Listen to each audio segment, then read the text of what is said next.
पुढची बातमी रोहित पवार यांच्या संदर्भातली। रोहित पवारांना गेल्या काही दिवसांपासून चिंता वाटतेय आणि म्हणून त्यांना हल्ल्याची भीती आहे। पण असं असलं तरीही रोहित पवार यांच्यावर कुणीही हल्ला करणार नाही असं म्हणत छगन भुजबळ यांनी सुप्रिया सुळेंचा दावा सरसकटच फेटाळलाय। सुप्रिया सुळे म्हणतात की रोहित यांना सुरक्षा देण्यात यावी, कारण गेल्या काही दिवसांपासून रोहित पवार विमान कंपनीच्या विरोधात आणि हवाई वाहतूक क्षेत्रातील अनेक गैरकारभारांविरोधात बोलतायत।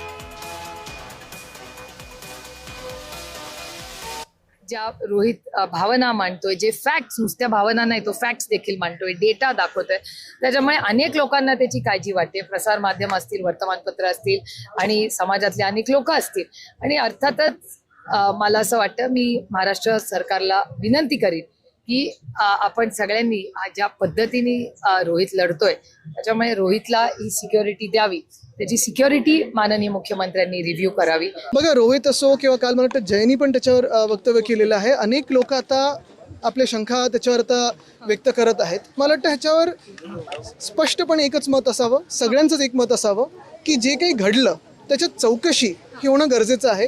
काल मला वाटतं उपमुख्यमंत्री सुनेत्राताईंनी देखील मागणी केली आहे की CBI चौकशी व्हावी, कारण आता जे काही पुढे पुढे येतं ब्लॅक बॉक्स असेल वगैरे, ह्याच्यात संशय वाढत चाललेला आहे। म्हणून एक निश्चित आहे की चौकशी तर व्हावी। रोहित पवार आता या पद्धतीनं या सगळ्या गोष्टी बोलतात, त्यामुळे लोकांना वाटतं की यांच्यावर कोणी हल्ला करेल का।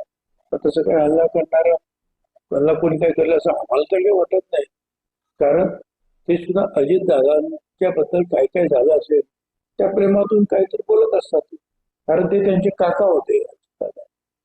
त्यामुळे अधिक खोलात जाणं त्याने हे काही चुकीचं आहे असं कुणालाच काही वाटत। पण ठीक आहे ना, एक सूचना आलेली आहे, गृहमंत्री त्याच्या त्या संदर्भामध्ये विचार करतो।